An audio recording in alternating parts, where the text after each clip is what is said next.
Hey everybody, welcome back to the 80slashers.com YouTube channel.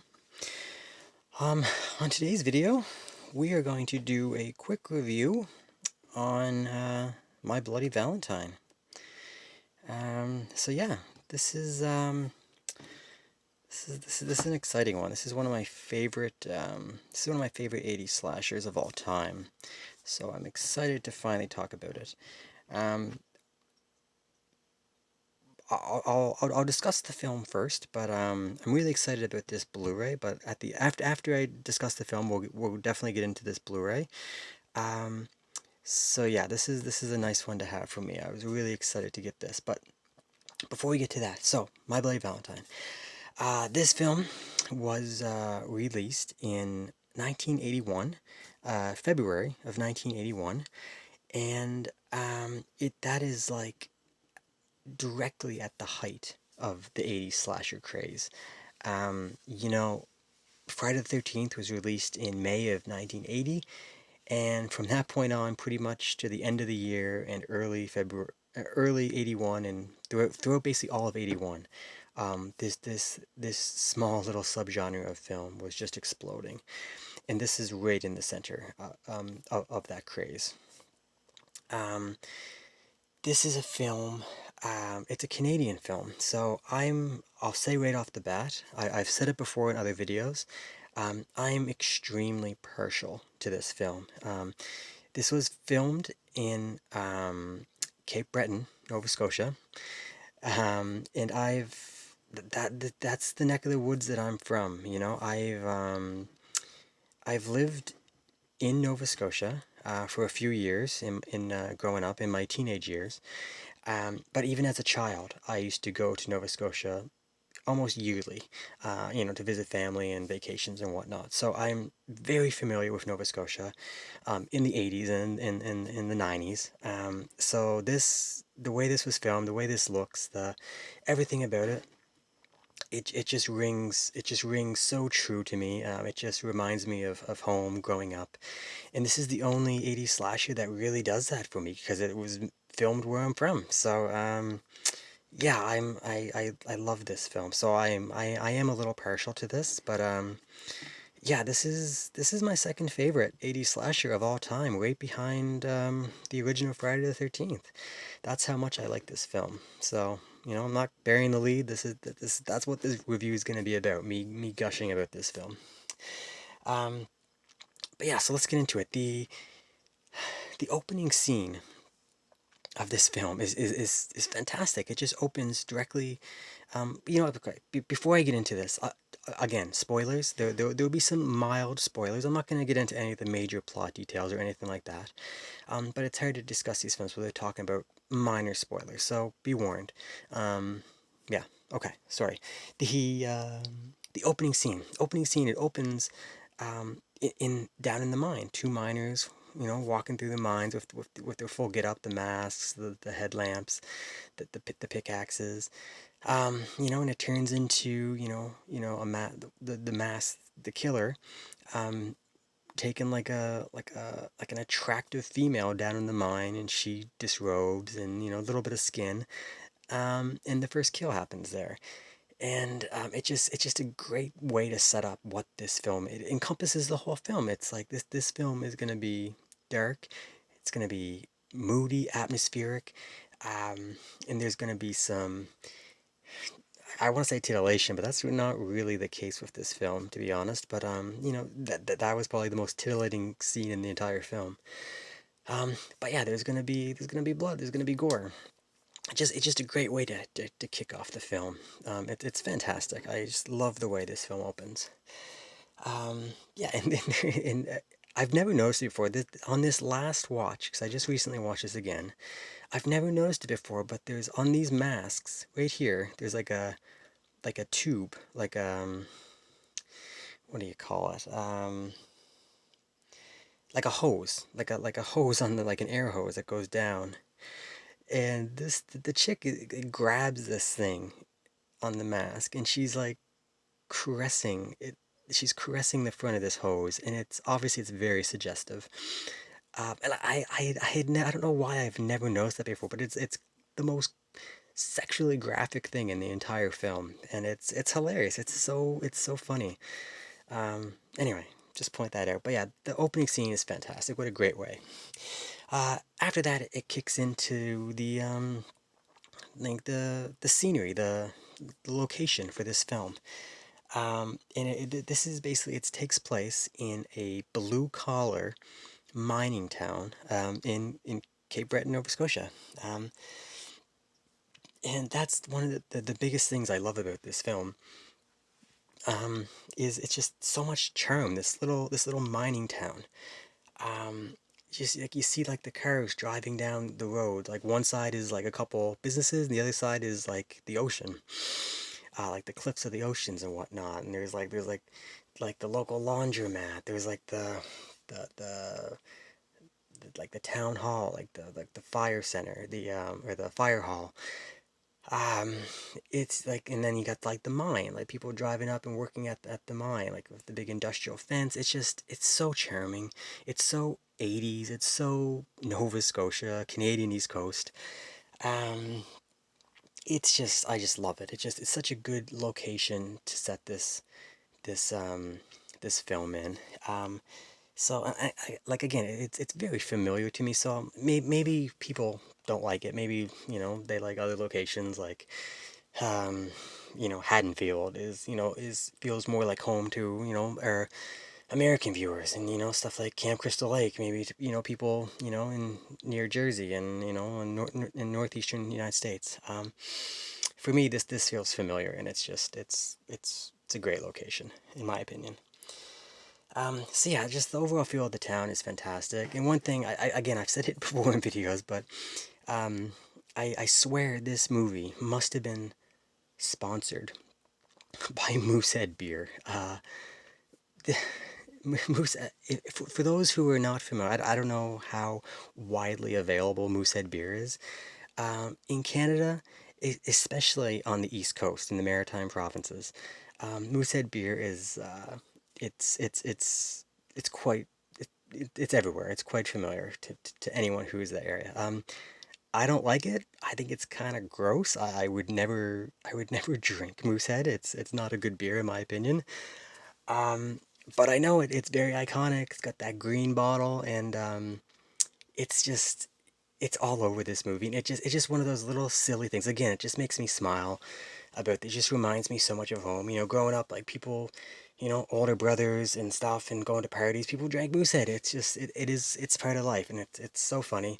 And in this movie, like you see them, at the bar drinking Moosehead and there's like Moosehead signs in the back of the bar wall.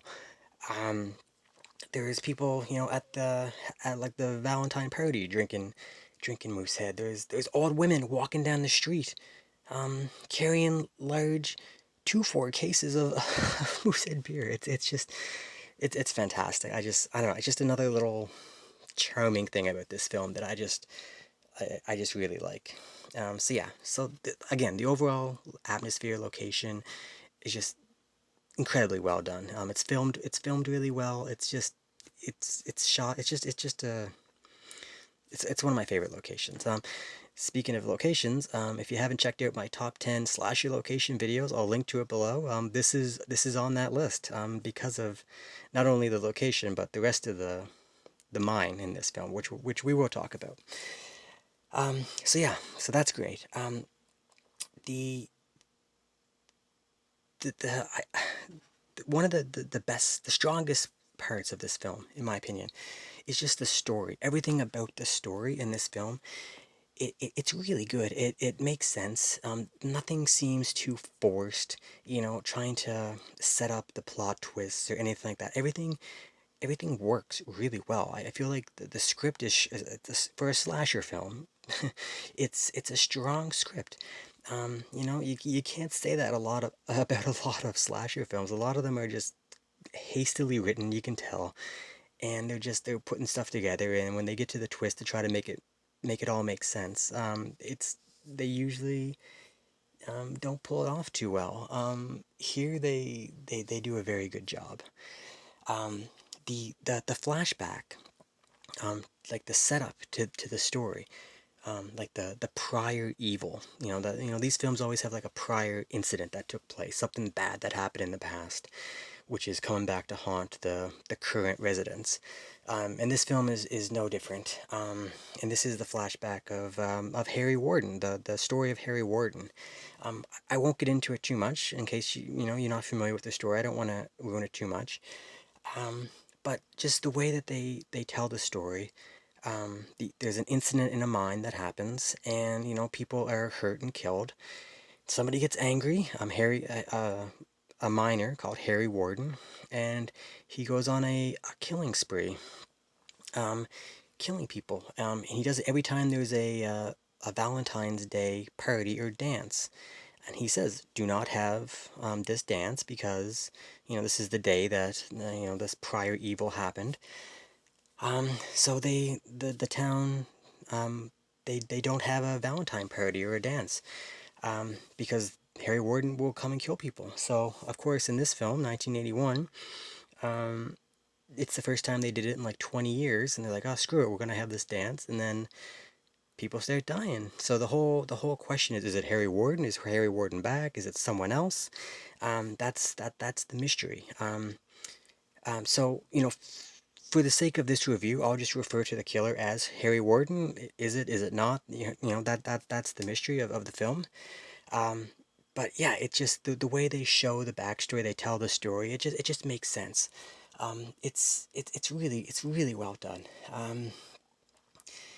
Yeah, like everything about the story. So like what I said, the backstory, the current, the present time, the story. There's there's some like love triangles going on. There's some good-natured, like the characters are very likable. Like the dialogue, it's everybody's likable in this film. So yeah, it's so the backstory is fantastic. The current setup, the story involved is excellent. And because of all that, at the end, when you get to the reveal, the big twist, it makes sense. It just like the storytelling in this film is top notch for me. It's really good. I really enjoyed it. Um, yeah, so that's just it's fantastic. Now, the mine. Like I said, most of the film takes place, above ground, in this little charming town, but a lot of the film, especially the conclusion, takes place down in the mine, and that location is terrifying.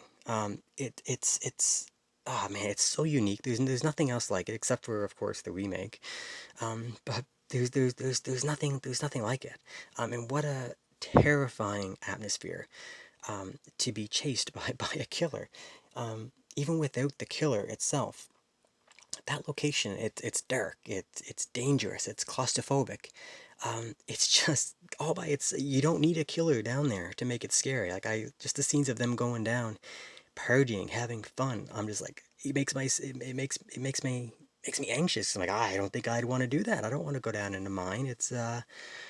Yeah, it's very nerve-wracking. So when you couple that with a mad killer on the loose, man, it's very effective.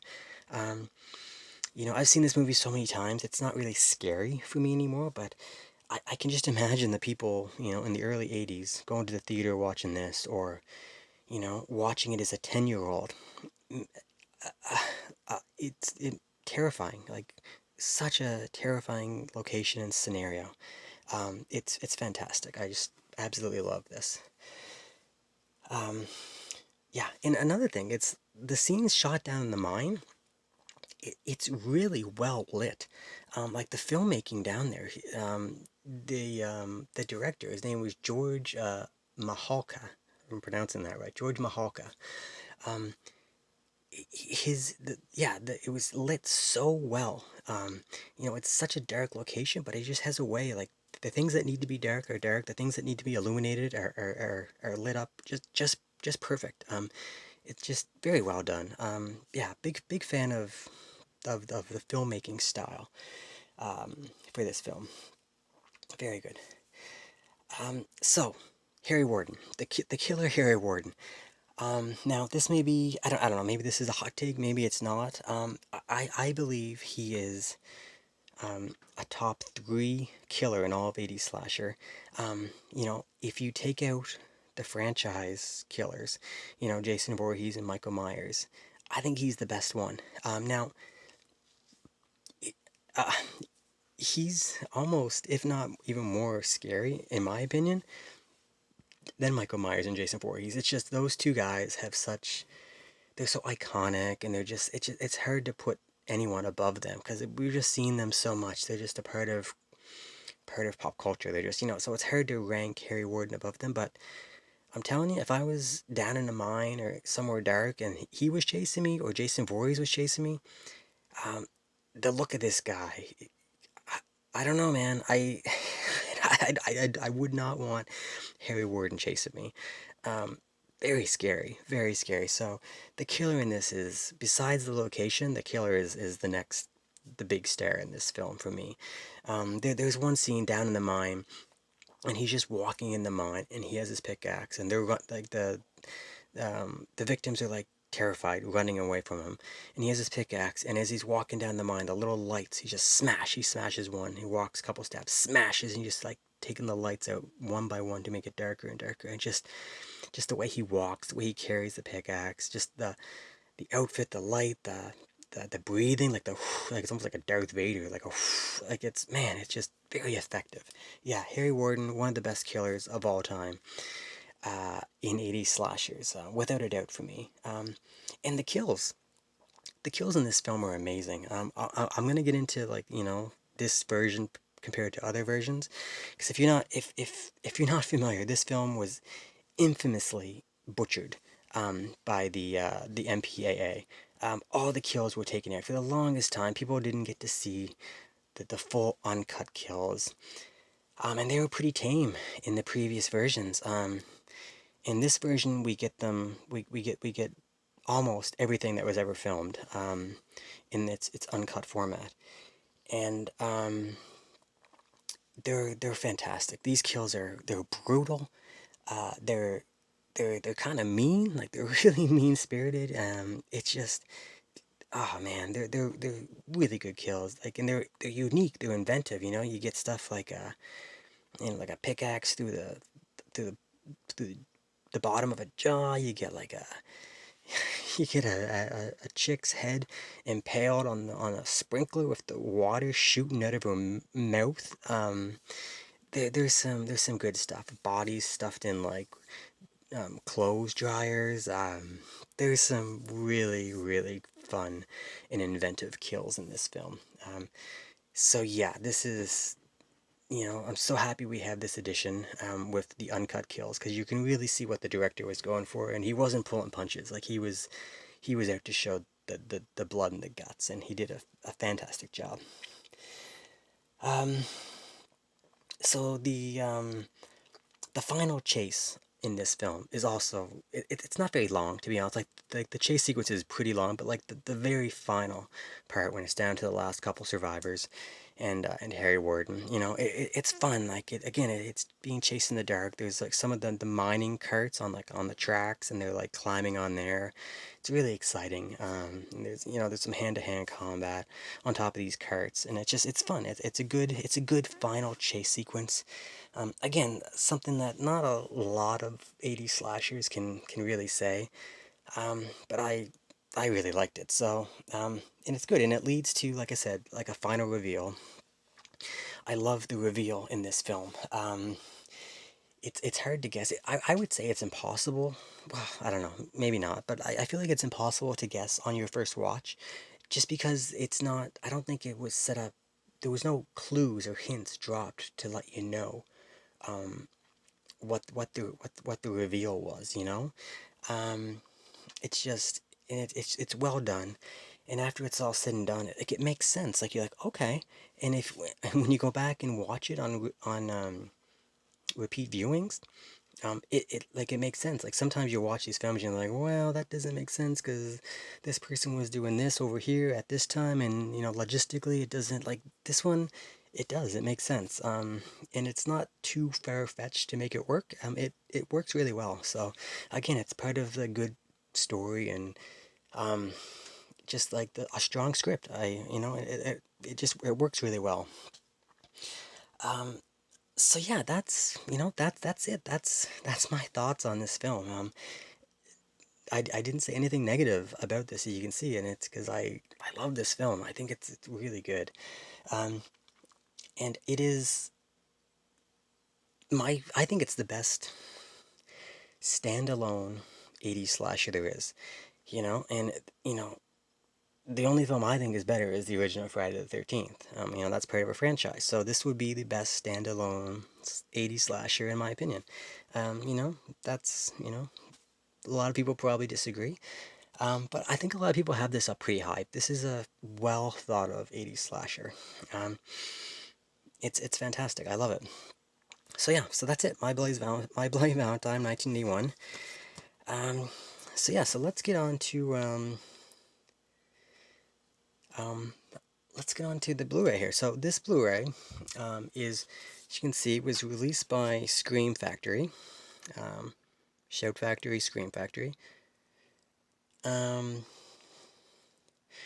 it was released in February of 2020. So this is a fairly new release. I've had it for a while. I just got around to watch it. It's fun. I had just recently watched this film on a previous version, maybe less than a year ago. So this is like a recent rewatch for me, first time with this. Um, I love this Blu-ray. Okay, first off, there's a new 4K scan of the original film, and it looks fantastic. It really does. Like even like I said, the shots down in the mine where it's really dark, everything pops, everything is clear. You can see everything on the scan. So yeah, Screen Factory did a fantastic job. But again, the big thing with this release is the uh, the uncut footage that was reinserted back in the film. Now, there was a previous edition, like a special edition that was put out by the studio, whoever, I'm not sure, whatever studio put out the original release. It also had the uncut footage put in, which is great. But when watching that version, whenever you get to the uncut kills that were put back in the film, there was such a difference in the film quality. Like you could tell, like it went from a Blu-ray version to like almost a VHS version of the uncut material, and then it went back to the Blu-ray.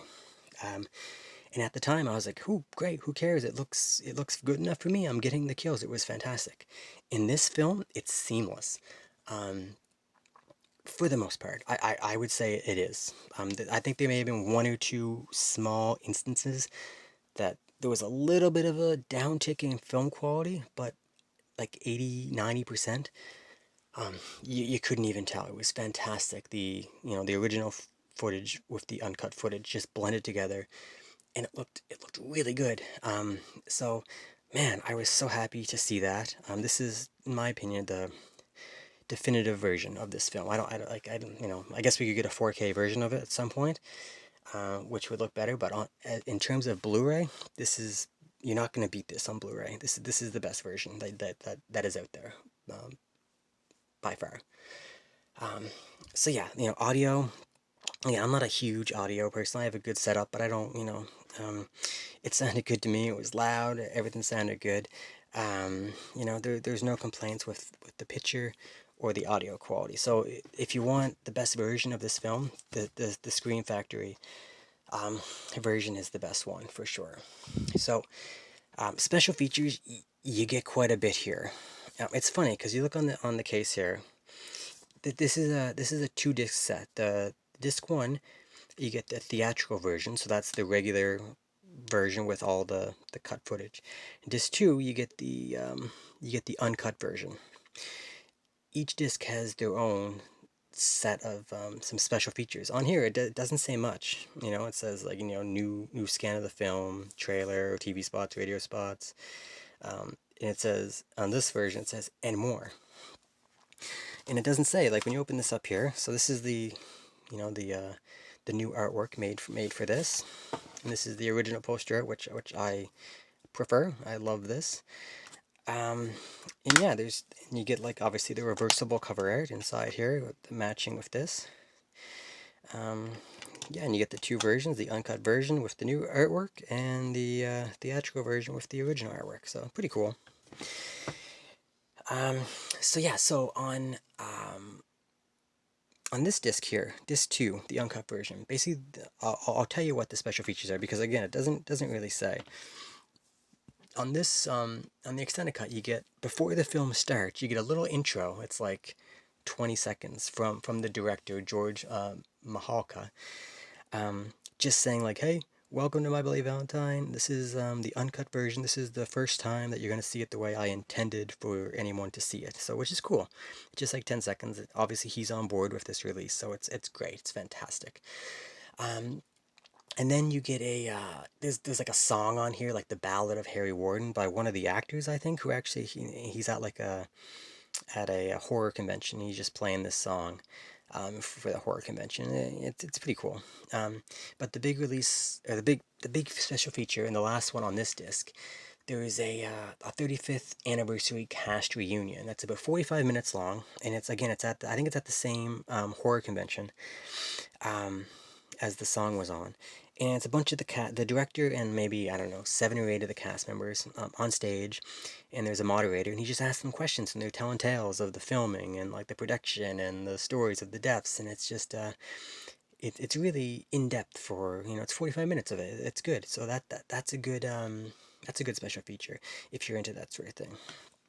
On disc one, there's a lot more. I think there's about 8 different interviews and like in documentaries on disc one. Each of them they range from like 10 to 27 minutes each. So there's a lot. There's like hours and hours of special features on these between these two discs. Yeah, but the interviews on here, there's a couple from the director. There's like interviews with like 3 or 4 of the actors. There's a whole bunch of stuff like that, and then you get like the photos and the trailer and the TV spots and the radio spots, all that generic stuff. And there's commentary tracks as well, with the director on here as well. I didn't mention, but a really cool one on this one. I think it's about 10 or 12 minutes, and it's like a side by side comparison of the uncut version versus the theatrical version, and the differences of what you're getting on this version and what was cut out for here. And it's really cool because it really lets you see, yeah, it really lets you see what you were missing all these years. And like I said, this is an infamous one that got cut because people have been wanting this for a long time. Like I said, in the previous Blu-ray we got it, but this is the first time we really got it because like I said, they remastered that footage too. They rescanned it, and it looks really good. Um, so yeah, in terms of special features, this is a good set. Like you've got hours and hours of stuff on here. So if you're a big fan of this film, um, you're gonna get a lot of extra information on the making of this film, commentary tracks and all that good stuff. So yeah, I cannot recommend this Blu-ray release enough. Um, like I said, the this is the definitive version of My Bloody Valentine on Blu-ray. Until a 4K version comes out, this is it. So if you're a fan of this film, if you've never seen it, if you have seen it a while ago and you want to see it, I cannot recommend enough that you pick up the Scream Factory version of My Bloody Valentine. Yeah, so that's it, guys. So that is my film and Blu-ray review of this fantastic '80s Canadian slasher film. So yeah, so for all you who have subscribed to the channel, I just want to say thank you so much. We're pushing close to 60 now. Last couple of videos though, we hadn't hit 50 yet. Now we're pushing 60, so it's steadily climbing. So thank you for everyone who's subscribed. Thank you for everyone who's watching, who's leaving some comments. All of it is much appreciated. I'm having fun making these videos. The few people who are leaving comments, asking questions, keep them coming. That's what this is all about. I love conversing with like-minded fans, like people who can appreciate these films for what they are. I just want to shine a light on some of these films that I don't feel get enough love. These are some of the most fun films of all time, and I just want to appreciate them. I just want to talk about them, and So yeah, it's I'm having a blast. So yeah, thanks for everybody. And if you're watching these videos and you like it, like hit the subscribe button. It really helps. You know, hit that bell thing, I guess, and that, you know, notifies you whenever a new video comes up. I usually put the videos up. I try to make one. I have been making one every Friday, around 3 p.m. Eastern. I put a new video right there. So that's the notification. That's when it's gonna ring there for you about 3:15 ish. So yeah. So once again, everyone, thanks a lot for everyone who's watched, and until next time. All right, see ya.